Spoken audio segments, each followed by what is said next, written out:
Hi folks, thanks for listening, watching, whatever it is you're going to do with this. I don't expect it's going to be a very long one. I just want to say something about what's happened in Uganda.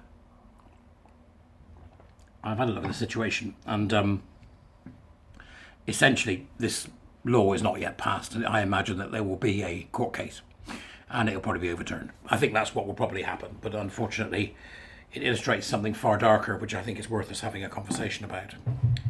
The main problem here being that the treatment of homosexuals in Uganda up until this point has not been what people would expect it to be. The law's been on the books for years and years and years and years, never been used. It's only recent. How recent, you might ask yourself? Well, I put the links into the doobras down below. Become a warrior teacher, by the way. It's the last week to sign up for April. July the next one, I think, or June. So we've got some information going back that actually this similar sort of thing happened. They tried a court case like this in 2014, which is a key date for many people because that's when the trans madness really began to take off, but had in fact been being worked on by the upper echelons, because this is a top-down imposition of an ideology by the upper echelons for longer. And the African countries were, along with some others, were dead set against having anything to do with any of it because it had LGBTQ plus on it. Now, I think if it had been LGB, we'd have got a better response, but they had to stick the T and the Q on, which means that they're asking people in Africa and other countries to take on board gender identity ideology, which they won't do. Not least of all because they're in a different place from us culturally, and they're in a different place from us in terms of their understanding of the world, how they live, and what they want to do. They don't necessarily agree with us. So in 2014, they attempted to get another law in that would treat gay people dreadfully. That was overturned by the High Court. I anticipate this one might be as well. But what's interesting, and I think we need to be very, very careful of, is once again we're seeing the forced teaming. Uganda's left gay people alone for years. Didn't care until recently. Nobody's been prosecuted. Nobody. But as we've seen with the march of gender identity ideology, it's in India with Stonewall went to India. Who's talking to Uganda? No. Something else interesting happened in September the 16th of last year, and it passed me by. But it comes from the Catholic News Agency and was brought to me by the Family Education Trust. Now, the Family Education Trust has done great work on attempting to alert situations that's going in schools, and the Catholic News Agency obviously reports on Catholic news. It is unlikely that you could find two stranger bedfellows for a ribald 58-year-old gay man to be talking with or interacting with in any way, but here we are. And there's something marvellous about that. But once we defeated this, we're going to start having to go back, I'm sure, at each other about what should and shouldn't be happening. God, those seem like the good days, as I said before. But here's what happened. Here's the difficulty, see? So in Washington, D.C., in September the 16th, 2022, the African nations stand alone against abortion rights and gender ideology at the UN. They're lumping everything in together. We need to separate this stuff out. A United Nations resolution defining abortion as a human right and advancing gender ideology was adopted this month with overwhelming support from Western countries. So they stuck gender identity ideology onto abortion rights. Swine.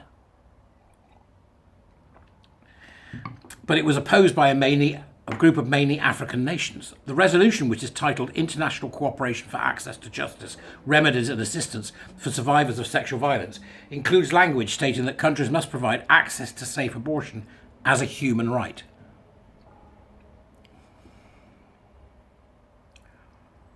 Why is it they're always in the business of telling people what to do? And by the look of it, they've shot their bolt too soon.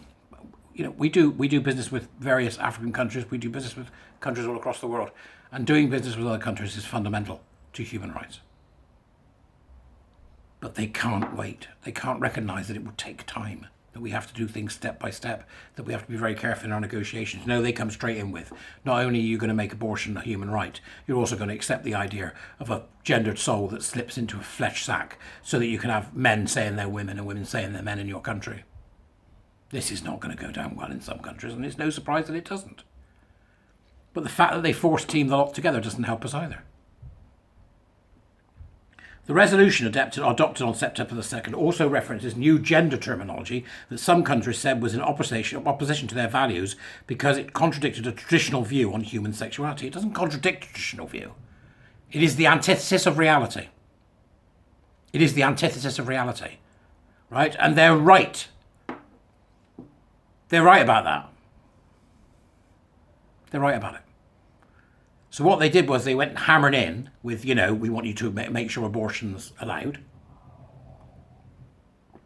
And we also want you to take on board gender identity ideology. And they had a bit of a blowback from that, which was understandable. Let's continue. So Western nations now define abortion as a human right. More than 80 nations, including the United States and members of the European Union, co-sponsored the inclusion of language that defined abortion as a human right for women and girls. Human rights include the right to have control over and decide freely and responsibly on matters related to their sexuality, the document reads. The resolution includes modern contraception, emergency contraception and safe abortion in a list of rights entitled to women. It also updated the resolution's language to add gender-based violence to the definition of sexual violence. There it is, see? A handful of countries protested this move, arguing it promoted societal acceptance of homosexuality and transgenderism. Well, it can't. That's really weird how this is being reported, right? But if you put gender-based violence, then you're accepting transgenderism. Sex-based violence in it. The resolution focuses on abortion and gender ideology came under fire from 33 nations, primarily from Africa. So what they've done is they put abortion on the table and they put gender identity on the table, knowing before they did it that these countries are going to go, hang on a minute. Knowing that was going to happen. Because they're no fools. Nigeria led the fight by proposing several amendments to protect unborn children and delete controversial language from the resolution. But the measures failed to get enough support to pass. Each country should decide its abortion laws at the national level without external interference, the Nigerian representative said in a fiery debate. Countries should help women avoid abortion and provide mothers and their children with health care and social support. We can do both. Okay? This creates the danger that women will be pressured to abort their babies, he added. This is what they're worried about. Pressure. Right? Nigeria also voiced strong opposition to references to gender identity, arguing that gender can only include male or female, and announced that the country would withdraw from the resolution completely to defend its values, laws and sovereignty. Well, I'm sorry, I'm with them. I'm with them. You know? We don't get to impose a top-down morality. We don't get to do it. We don't. No matter how much you want to be God of the world, you can't go, oh, well, everybody will be like this. You don't impose gender identity ideology on developing countries. You have to be some sick person to want to do that. But they've linked it to abortion, so it makes it seem controversial that they've said no. Clever, isn't it? We should not be creating new rights, the Nigerian representative said.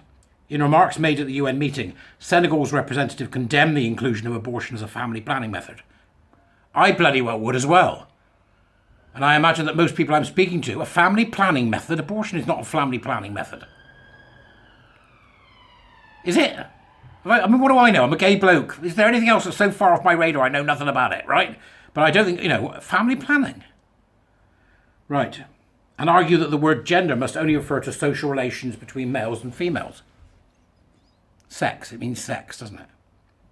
Among the 32 nations that joined Nigeria in supporting amendments to strike abortion and gender language in the resolution were Uganda, Cameroon, Ethiopia and Senegal, the Philippines, Nicaragua, Russia and a handful of Middle Eastern countries also joined the effort.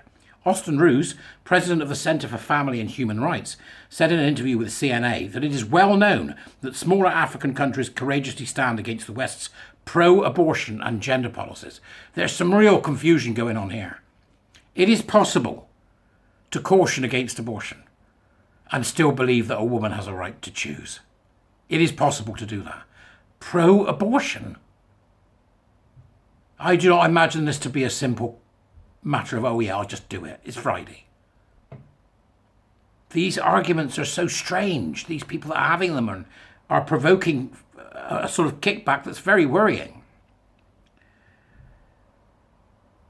They have the most to lose, he emphasised, smaller African countries. They know what the sexual revolution is about because they can see what has happened to our country and don't want any of it. That's interesting, isn't it? You know, you've been watching the work of Mary Harrington and the stuff she's talking about and what we're seeing in terms of being able to understand what the sexual revolution is and what it does. These people want basic medical care, clean water, safe sanitation, not the gender, reproductive health and comprehensive sexuality education agenda that comes from the big powers, he added. It's easy for us to dismiss them as barbaric. Oh, they're just barbarians because they won't allow abortion. It's not for us to do that. Right? The sovereignty of a country is the sovereignty of the country. Whether they're right or wrong is immaterial. We can argue about whether they're right or wrong until we're blue in the face. We can argue whether you're right or wrong about abortion until you're blue in the face. I don't. Because, you know, I'm a bloke who doesn't know much about it and doesn't really want to get involved, right? I just think that women have the right to choose. That's it. Okay? Poland and Hungary vote to advance abortion and gender ideology. Missing from the effort to protect life and a traditional view of sexuality were Hungary and Poland, predominantly Catholic nations known as global leaders in opposing abortion and gender ideology. Poland is one of the few nations that have banned almost all abortions and ranks amongst the most pro-life governments. Hungary's story is a bit more nuanced, as abortion is legal in the country with some restrictions. Well, that's what we've got, isn't it? Isn't that what we've got? Under the leadership of Prime Minister Viktor Orban, however, the country is introducing pro-life measures and leading the way on pro-family policies. Both Hungarian and Polish governments have also gone toe-to-toe with progressive European leaders over gender ideology in the past. This is great. What we're seeing reported here in the Catholic News is they're reporting about gender identity ideology and they're managing to do it without mentioning the LGB. Where's this going to take us? Imre Teglassi, a director of Human Life International Hungary, told CNA in a statement that he believed that Hungary failed to oppose abortion at the UN because it faces heavy attacks of the liberal representatives of the EU. Teglassi explained that the EU has punished Hungary by cutting billions in funding to the country where the nation defended its sovereignty and Christian values. Have they? The EU behaving in an authoritarian manner? Gosh. It's almost like the people who voted for breakfast knew what was coming. Breakfast? Did I say breakfast? Breakfast now! Who voted for breakfast knew what was coming. Telgassi said the other possible explanation is that the Hungary's ambassador to the UN, Zsuzsa Horváth, was not really aware of her government's pro-family policies. You can evaluate both of these decisions as shameful, he concluded. The Ordo Luris Institute for Legal Culture, a Polish legal organisation that promotes human dignity in law, issued a statement deploring the vote. The silence of Poland as well as Hungary in taking a position in the international arena represented a failure to realise the commitment made in the Geneva Consensus Declaration to defend fundamental rights and to fight to restore the true meaning of the concept of human rights. It is not a human right to pretend you are something you are not. It is not a human right to mutilate and sterilise children. It is not a human right to lie and gaslight children in education institutions. And it is not a human right to bully people to believe your abject nonsense. EU. The Institute called the resolution a missed opportunity for Poland to defend its sovereign laws and unborn human life. So what they're saying is Poland didn't get into the fray. Hungary didn't get into the fray. As far as he was aware, Poland and Hungary had never broken the EU consensus on social issues in 25 years. If Hungary and Poland were to stand up to the EU's promotion of abortion at the UN, it would open the door to many pro-life victories, Roos explained. That's why they're staying out of it. If it was just about gender identity ideology, they'd have been there like a shot. It's the forced teaming. All 27 countries in the alliance would have to negotiate their own positions on abortion, he said. The EU speaking with a single voice is very powerful. If that voice is taken away, then there are great opportunities for the pro-life cause to advance, Roos concluded. It's extremely interesting. It's an interesting article because it's an article that comes from a position that I would normally not take. You know, I have really no position on abortion other than it's a very individualized thing and each case has its own special conditions and own reasons that will need to be looked at. What concerns me is that they have conflated the two things. You could have a sensible conversation about abortion, but you can't have a sensible conversation when you put gender identity in the middle, because Hungary and Poland don't want to upset the EU, because the EU stops giving them money if they don't do gender identity ideology. This is, you know, this is what seems to be happening here. It's the most peculiar thing. And when asked for comment, the UN did not respond. The United Nations did not respond. So EU partners are threatening countries with, if you don't do this, we're going to do this. But that thing was, they mentioned that then without actually saying gay rights. It was only gay rights at the beginning. It was really about gender identity, ideology. Who the hell's right and who the hell's wrong? Well, I'm going with the people that think gender identity ideology is a load of bullshit and that women have the right to choose. There you go. Right, okay. It's not complicated for me. Right? I'm not interested in the second one, but I'm very interested in the first one, as you know. So I would say that this is a very interesting read and you should have it and see where it takes you, thought-wise.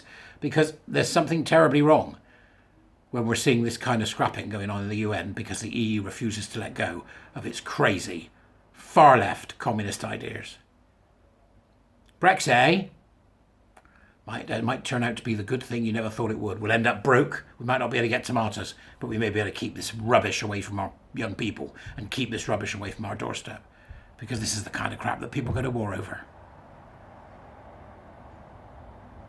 Hey, what do I know? See you later.